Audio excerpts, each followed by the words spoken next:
Hey everyone, welcome back to Corporate Decoder, the place where we uncover the hidden treasures and lurking pitfalls within company filings.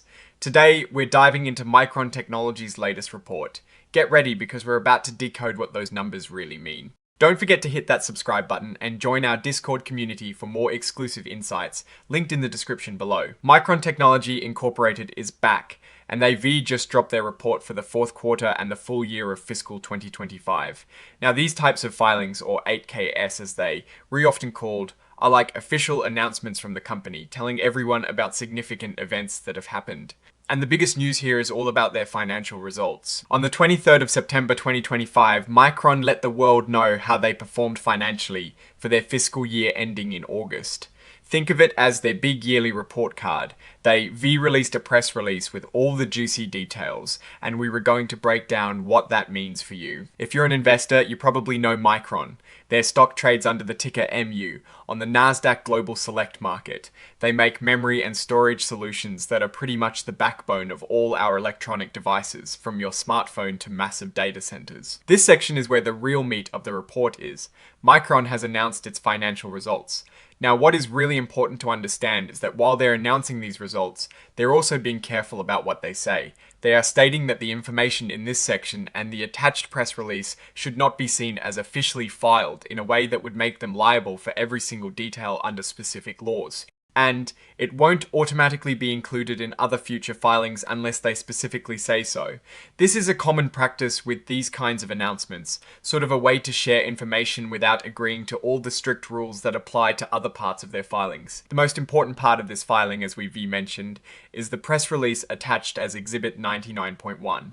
This is where Micron lays out their financial performance. While we don't have the actual numbers from their financial tables directly in this text, the announcement itself tells us they're re-reporting on their fourth quarter and their full fiscal year. So, we're relooking at how they did in the last 3 months of their fiscal year and how they stacked up for the entire year. This is where we can usually find the key performance indicators like revenue, profits, and how they're managing costs. Even without the specific numbers here, we know that when a company like Micron reports its results, investors are looking for signs of growth, profitability, and future potential. Are they selling more of their products? Are their profit margins widening or shrinking?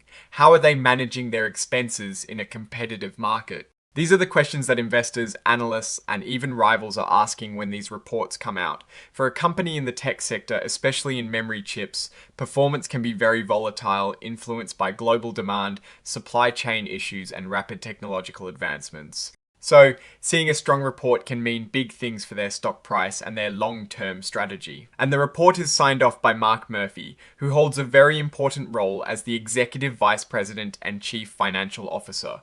This tells us that the financial information presented has been reviewed and approved at the highest financial level within the company.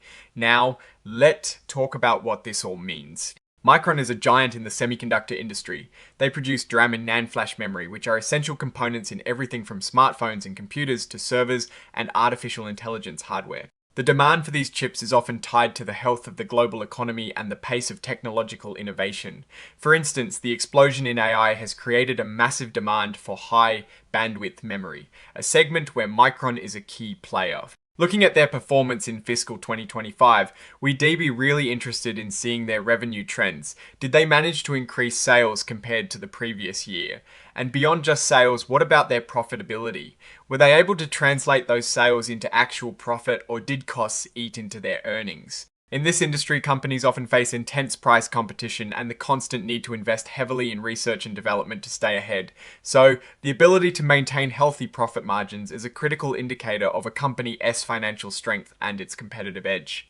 We also want to understand their strategic positioning. Are they gaining market share? Are they facing strong competition from players like Samsung, SK Hynix, or smaller specialized chip makers? Their fiscal year results would give us a clue about whether their strategies, like focusing on specific types of memory for AI or cloud computing, are paying off. Of course, there are always risks.